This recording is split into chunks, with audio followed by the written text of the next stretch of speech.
नीतीश कुमार राज्यसभा जाएंगे तो मुख्यमंत्री पद छोड़ना होगा, लेकिन क्या इससे प्रधानमंत्री नरेंद्र मोदी पर किसी तरह का दबाव आएगा? सवाल उठा है और उसकी वजह भी है।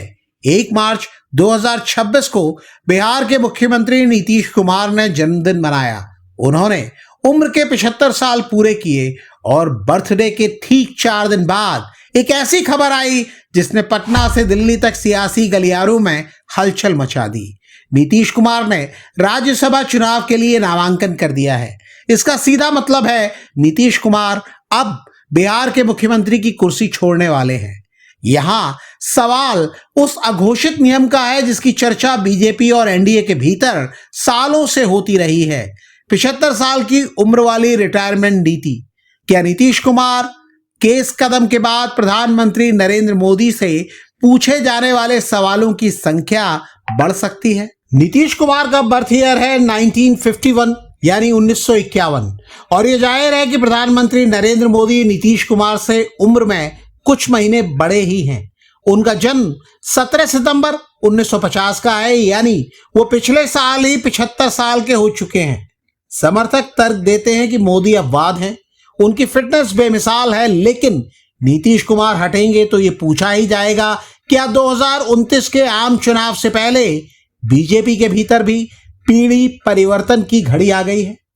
बस थोड़ा पीछे चलिए, 2025 के बिहार विधानसभा चुनाव को याद कीजिए। कुछ ही महीने तो बीते हैं। यह पहला मौका था जब जेडीयू और बीजेपी का गठबंधन था, लेकिन नीतीश कुमार को आधिकारिक तौर पर सीएम फेस घोषित नहीं किया गया था। चर्चा थी कि नीतीश कुमार अब रिटायर होंगे, लेकिन जैसे ही चुनाव प्रचार आगे बढ़ा और जमीन पर माहौल चुनौतीपूर्ण दिखने लगा, तब बीजेपी के बड़े नेताओं को मंच से बार बार ये कहना पड़ा कि चुनाव के बाद भी मुख्यमंत्री नीतीश कुमार ही होंगे। बिहार की जनता ने एनडीए को प्रचंड बहुमत दिया, 243 में से 202 सीटें। ये एक तरह से नीतीश कुमार के लिए फुल सपोर्ट था। विपक्ष ने चुनाव के दौरान नीतीश कुमार की हेल्थ, खासकर मेंटल हेल्थ और उनके हाव भाव को लेकर तीखे हमले किए थे। तेजस्वी यादव और उनके गठबंधन ने पूरी कोशिश की थी कि नीतीश को थका हुआ और चुका हुआ साबित कर दें, लेकिन बिहार के वोटर ने प्रचंड बहुमत देकर बता दिया कि उन्हें विपक्ष के आरोपों से कोई फर्क नहीं पड़ता। वोटरों के लिए नीतीश कुमार फिट थे और भरोसेमंद भी।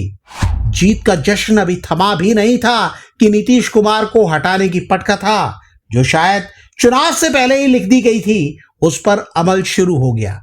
दावा किया जा रहा है कि जैसे ही आंकड़े पक्ष में आए, नीतीश कुमार के कद को छोटा करने और उन्हें दिल्ली भेजने के प्लान पर एक्शन शुरू हो गया। आज मीडिया का एक हिस्सा और विपक्षी नेता दावा कर रहे हैं कि नीतीश कुमार को ब्लैकमेल किया जा रहा है, लेकिन क्यों, ये कोई नहीं बता रहा। अचानक से पुत्र मोह की बातें होने लगी हैं।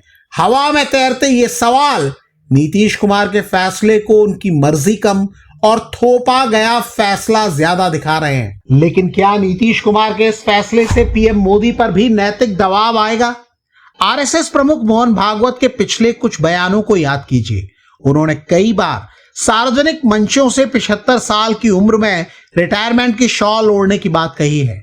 अभी हाल में मुंबई में भी उन्होंने इस बात को दोहराया था। हालांकि संघ कभी सीधे तौर पर प्रधानमंत्री नरेंद्र मोदी का नाम नहीं लेता, लेकिन राजनीतिक जानकार प्रधानमंत्री मोदी के लिए इसे एक संदेश के रूप में जरूर देखते हैं। तो क्या संघ चाहता है कि 2029 से पहले एक नया चेहरा देश के सामने हो?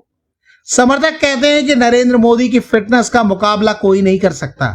उनकी कार्यक्षमता, उनकी ऊर्जा किसी 50 साल के युवा जैसी है।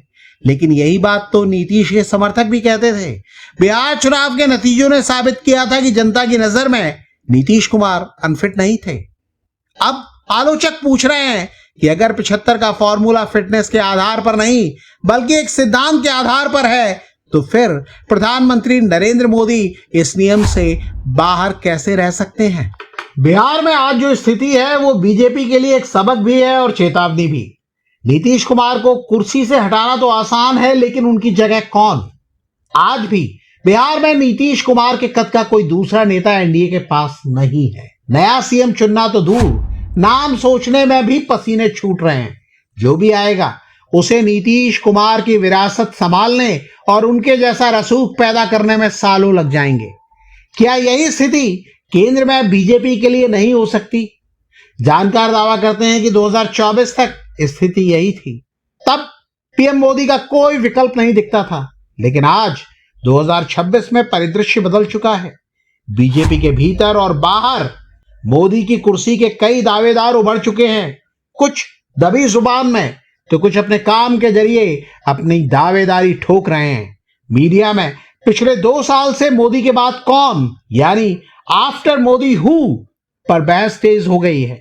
इंडिया टुडे जैसे संस्थान अपने सर्वे में अमित शाह, योगी आदित्यनाथ और राहुल गांधी के नाम बताते भी रहते हैं। अब कहा जा रहा है कि बीजेपी ने भले ही मोदी के नाम पर वोट बटोरे हों, लेकिन संगठन के भीतर अब उत्तराधिकारियों की एक लंबी कतार है। गुजरात मॉडल और संगठन की पकड़ के मामले में अमित शाह हैं। हिंदुत्व और सुशासन के ब्रांड के तौर पर यूपी के सीएम योगी आदित्यनाथ का नाम सबसे ऊपर रहता है। असम में हेमंत बिस्वा शर्मा अपनी अलग पहचान बना चुके हैं। दावा किया जाता है कि अब पार्टी के पास विकल्प मौजूद हैं और उनका वक्त भी दस्तक दे रहा है। ऐसे में क्या पार्टी का अंदरूनी ढांचा बदलाव की मांग कर रहा है? सवाल टाइमिंग का भी है। यह भी पूछा जा रहा है कि अगर 2029 के लोकसभा चुनाव में बीजेपी को किसी नए चेहरे के साथ जाना है तो क्या उस चेहरे को तैयार होने के लिए पर्याप्त समय नहीं मिलना चाहिए? क्या उसे 2-3 साल पहले पीएम की कुर्सी पर बैठकर खुद को साबित करने का मौका नहीं मिलना चाहिए? अगर मोदी 2029 तक बने रहते हैं तो क्या अंतिम समय में बदलाव जोखिम भरा नहीं होगा? ये दबाव दो तरफा है, अंदरूनी भी और बाहरी भी। अंदरूनी दबाव उन नेताओं का है जो अपनी बारी का इंतजार कर रहे हैं, और बाहरी दबाव उस नैरेटिव का है जो नीतीश कुमार के राज्यसभा जाने से सेट हो रहा है। अगर नीतीश कुमार 75 के होते ही सीएम की कुर्सी छोड़ सकते हैं तो मोदी के लिए क्या अलग मापदंड होंगे? नीतीश कुमार का दिल्ली जाना बिहार की राजनीति में एक अध्याय का अंत है और दूसरे की शुरुआत।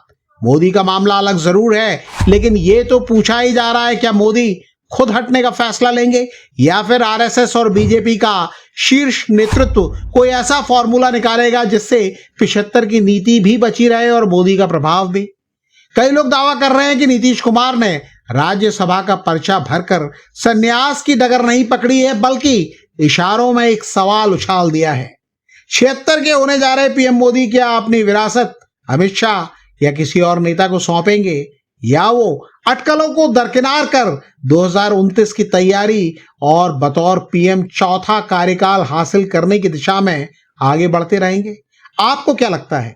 कमेंट करके हमें बताइएगा जरूर।